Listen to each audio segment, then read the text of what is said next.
गुरुर्ब्रह्मा गुरुविष्णू गुरुदेवो महेश्वरा गुरु साक्षात परब्रह्म तस्मै श्री गुरुवे नमः. रामकृष्ण हरी. चला ऐकूयात ज्ञानेश्वरीचं एक पान. आज आपण ऐकणार आहोत ज्ञानेश्वरीच्या 3ऱ्या अध्यायातील म्हणजे कर्मयोग या अध्यायातील पान नंबर 106, 107 आणि ओवी नंबर 58 ते 74 म्हणजे 158 ते 174. एथ वडील जे जे करीती तया नाम धर्मू ठेविती तेची एर अनुष्ठिती सामान्य सकळ. या मृत्यूलोकात थोर व्यक्ती धर्माचा खरा अर्थ जाणून जे जे कर्म करतात त्यालाच सामान्य लोक धर्म आहे असे समजून त्या कर्माचे अनुकरण करतात. हे ऐसे असे स्वभावे म्हणून कर्म न सांडावे विशेष आचरावे लागे संती. असे श्रेष्ठ व्यक्तीच्या आचरणाचे अनुकरण करणारे सामान्याची स्वाभाविक वृत्ती असल्याने ज्ञानी पुरुषांनी स्वकर्म अनुष्ठानाचा त्याग करू नये. जगत कल्याण करू इच्छिणाऱ्या साधू संतांनी विशेष प्रयत्न करून धर्माचरण करावे. आता अनिकांची गोटी तुझ सांगो किरीटी देखे मीच ये राटी वर्तते असे. आता अर्जुना दुसऱ्यांच्या गोष्टी तुला काय सांगू. हे पहा मी सुद्धा या स्वकर्म आचरणाच्या मार्गाने वाटचाल करीत असतो. काय साकडे काही माते की कवने एके आरते आचरे मी धर्माते मनसी जरी. मला काही उणे आहे म्हणून किंवा स्वार्थबुद्धीने मी हे धर्माचरण करतो असे जर म्हणशील तर तरी पुरते परालागी आणिकू दुसरा नाही जगी ऐसी सामुग्री माझ्या अंगी जानसी तू.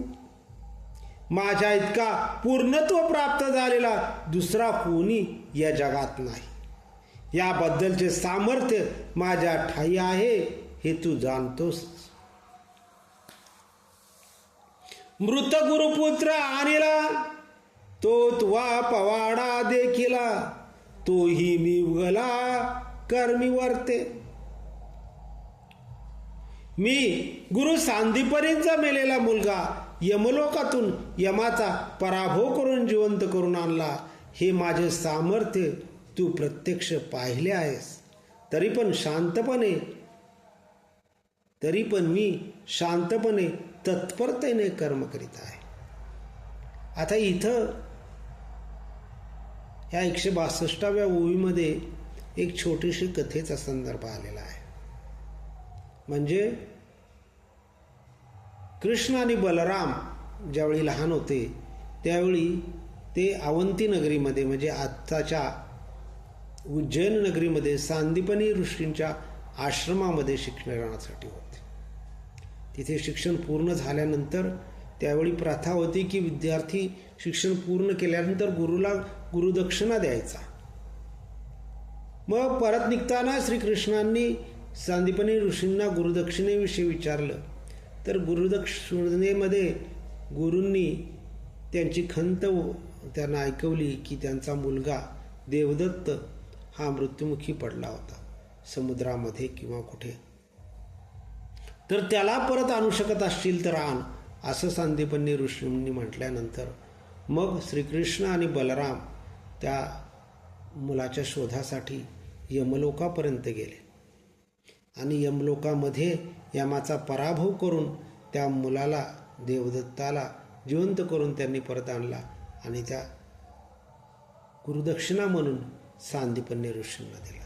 त्याचा संदर्भ इथं परमेश्वर सांगत आहेत अर्जुनाला की माझं सामर्थ्य इतकं आहे की मी सांदीपनी ऋषींचा जो मुलगा मेलेला होता त्याला यमाचा पराभव करून सुद्धा परत आणलं आणि त्याला दिलं. म्हणजे एवढं सामर्थ्य माझ्याकडे असून सुद्धा मी शांतपणे मी माझं काम करत आहे. परी स्वधर्मी वर्ते कैसा, साकांक्षुका होय जैसा, तयाची एका उद्देशा लागून. म्हणून मी स्वधर्मामध्ये व्यस्त आहे, अशा प्रकारे की केवळ फळाच्या इच्छेने सकाम कर्म करणारा मनुष्य कार्यामध्ये तरफदार असतो. परंतु यामध्ये माझा हेतू असा आहे. सर्वसाधारणपणे मनुष्य कुठल्या ना कुठल्या स्वार्थाने त्याच्या कर्मामध्ये तल्लीन असतो, त्याला तर काहीतरी हवं असतं. पण परमेश्वराला इथं काही नको आहे, तरीसुद्धा परमेश्वर का काम करता येते. जे भूत जात सकळ असे आम्हाची आधीन केवळ, तरी न व्हावे बरळ म्हणून. हे सर्व जीव माझ्या अधीन आहेत, माझे ते अनुकरण करतात, तेव्हा हे लोक भलत्या मार्गाने जाऊ नयेत म्हणून मी कार्य करण्याबद्दल दक्ष आहे. म्हणजे सर्वसामान्य लोक मोठ्या लोकांचं अनुकरण करतात. परमेश्वराला वाटतं जर मी माझ्या धर्माचं पालन नाही केलं तर हे सर्वसामान्य लोक माझं अनुकरण करतील आणि आपल्या स्वतःच्या धर्माचं पालन करणार नाही. मग लोकांनी धर्माचं पालन योग्य पद्धतीने करावं म्हणून परमेश्वर स्वतः धर्माचं पालन करतात. आम्ही पूर्ण काम होऊनी जरी आत्मस्थिती राहुनी, तरी प्रजा हे कैसोनी निस्तरेल. आम्ही विरक्त होऊन आत्मस्थितीत अकर्तेपणाने स्वस्थ बसलो तर ही प्रजा कशी उद्धार होत आहे. ही आमची वास पाहावी, मग वर्तती परी जाणावी, ते लौकिक स्थिती आघवी नासिली होईल. त्यांनी आमचा वर्तनक्रम पाहावा, परंपरागत सद्वर्तनाची रीत जाणून घ्यावी. असे असताना आम्ही आचार पद्धतीचा त्याग करून स्वस्थ बसलो तर लोकांची व्यक्तिगत सामाजिक सुव्यवस्थेची घडी बिघडून जाईल. म्हणून समर्थू जो येथे, म्हणून समर्थू जो येथे, आतिला सर्वज्ञते तेने सविशेषे कर्माते त्यजावेन. म्हणून जे सामर्थ्यवान आहेत आणि सर्व ज्ञान संपन्न आहेत त्यांनी विशेष करून कर्माचा त्याग करू नये. देखे फळाची आशा, आचरे कामकू जैसा, कर्मी भरू हो वावा जैसा निराशाही. फळाच्या लोभाने ज्या तत्परतेने फलासक्त पुरुष काम करतो तितक्याच तत्परतेने अनासक्त ज्ञानी पुरुषाने लोकसंग्रहासाठी सुव्यवस्थित आचार पद्धतीवर भर द्यावा. जे पुढत पुढती पार्था, हे सकळ लोकसंस्था रक्षणीय सर्वता म्हणून. कारण अर्जुना, ही सर्व लोकाचरण सुव्यवस्था सर्व प्रकारे वारंवार जतन करणे योग्य असते. म्हणून मार्गाधारे वर्तावे, विश्व हे मोहरे लावावे, अलौलिका नोवावे लोकांप्रती. संतांनी शास्त्रसंमत धर्ममार्गाने वागावे, जगास आदर्श मार्गास लावावे, लोकबाह्य वर्तन करून अलौकिक आहोत असे भासवू नये. जे सायासे स्तन्यसेवी, ते पक्वाने केवी जेवी, म्हणून बाळका जैशी नेंदावी धनुर्धरा. जे बालक मोठ्या प्रयासाने आईच्या अंगावरचे दूध पिते ते बालक पचायला जड असलेली पक्वान्ने कशी खाईल.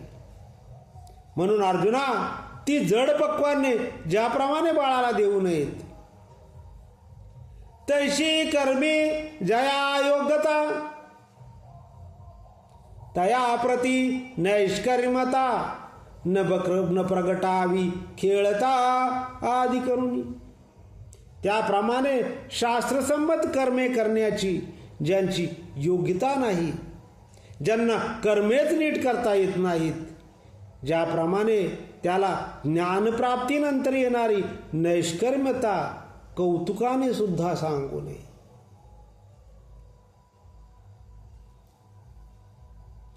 तेथे सत्क्रियाची लावावी, तेची एकी प्रशंसावी, नैष्कर्मी ही दावावी आचरोनी.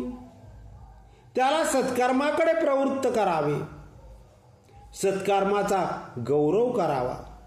निष्काम ज्ञानी पुरुषाने स्वतः सत्कर्म करून आदर्श आचरणाचा धडा घालून द्यावा.